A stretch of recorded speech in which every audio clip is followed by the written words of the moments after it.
नमस्कार मंडळी. तर स्वागत आहे तुमचं पुन्हा एकदा आपल्या एका नवीन व्हिडिओमध्ये. तर आजचा दिवस हा होता संडे आणि संडे म्हटलं की बाकीच्या दिवसांपेक्षा थोडं वेगळं वाटतं. आठवडाभराची कामं घरची आणि बाकीची धावपळ असते, त्यामुळे संडे आला की थोडं निवांत वाटतं. स्वतःला वेळ द्यावा, शक्य असेल तर फॅमिलीसोबत वेळ घालवावा असं प्रत्येकाला वाटतं. आणि आजचा दिवसही काही असा होता, कारण फार काही मोठं प्लॅनिंग नव्हतं. नंतर मग पाहू जसं जमेल तसं मग मी तुमच्यासोबत व्हिडिओमध्ये शेअर करेन. आणि तर मग सकाळची कामं मी लवकरच आटोपून घेणार होते. खरं सांगायचं तर रोजच्या रुटीनमध्ये आपण स्वतःसाठी खूपच कमी वेळ काढतो. त्यामध्ये घर, बाहेरची कामं, प्रत्येक गोष्टीला वेळ द्यायचा असतो. आणि या सगळ्यामध्ये कधी-कधी स्वतःसाठी थोडा वेळ हा द्यायचा म्हणजे राहूनच जातो. म्हणून म्हटलं आज स्वतःला पॅम्पर करावं थोडंफार. त्यासाठी मग थोडा वेळ स्वतःसाठी घालवायचा मी ठरवलं होतं. आणि त्यामुळे मग मी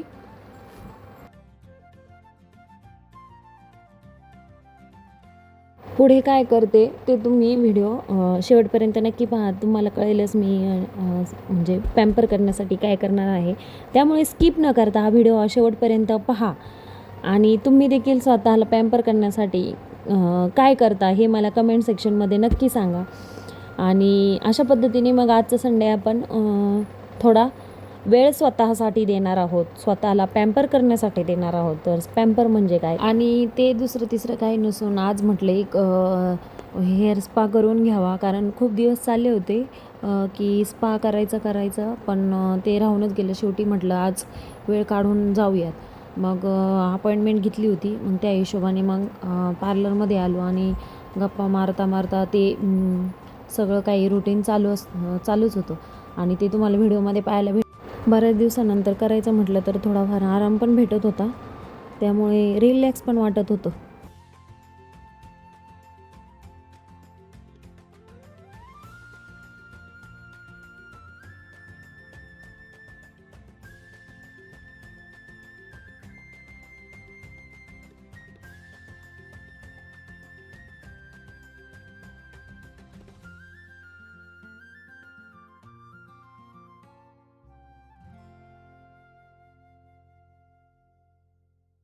तर स्पा झाला आणि परत आम्ही घरी आलो. सकाळचा थोडासा सेल्फ केअर टाईम झाला, त्यामुळे मूड एकदम फ्रेश झाला होता.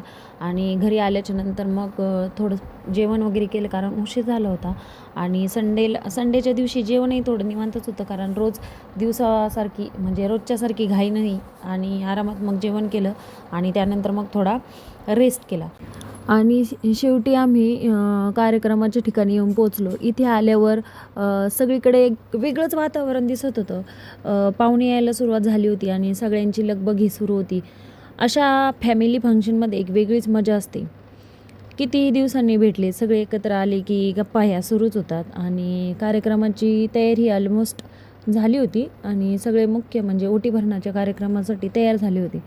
तर थोड्याच वेळात हा कार्यक्रम सुरू होणार होता. म्हणजे आजच्या कार्यक्रमाचा हा सगळ्यात खास भाग होता. तर चला आता कार्यक्रम हा सुरू होईल आणि कुटुंबातील सगळे पाहुणे एकत्र जमले होते आणि ते एकमेकांसोबत वेळ घालवत होते. एकमेकांच्या म्हणजे खुशाली हे विचारत होते. कुटुंबातील अशा परंपरांना आपल्याकडे खूपच महत्त्व आहे. म्हणजे ह्या अशा पद्धतीने सर्वजण एकत्र येतात आणि वातावरण खूप आनंदी होऊन जातो. काही क्षण असे असतात की ते फक्त कॅमेऱ्यामध्ये रेकॉर्ड करूनच ठेवावेसे वाटतात. चला तर मग तुम्ही कार्यक्रम एन्जॉय करा आणि पाहूयात पुढे काय काय होते ते.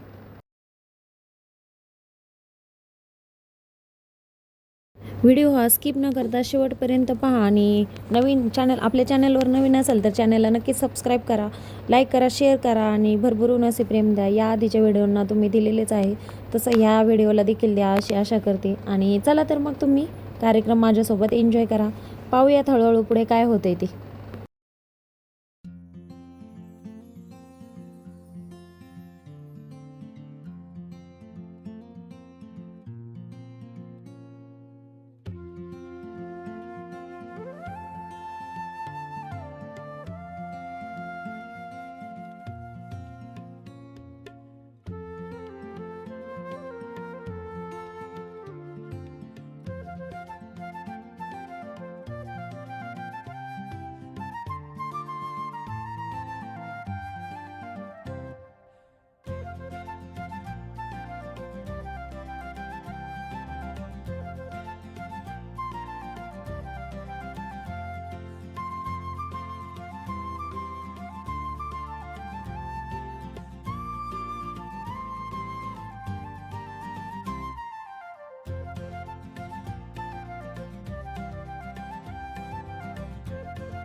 आणि एवढ्या वेळानंतरची प्रतीक्षा अखेर संपली आहे, कारण आता ओटी भरण्याच्या कार्यक्रमाला सुरुवात झालेली आहे.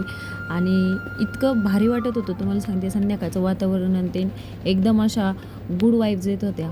आणि त्या चेहऱ्यावर तुम्हाला दिसतच असेल, हळूहळू एक एक जण करून सर्वजण ओटी भरत होते आणि येणाऱ्या बाळासाठी खूप सारे छान छान असे आशीर्वाद देखील देत होते. ते तुम्हाला कार्यक्रमामध्ये पाहायला भेटेलच.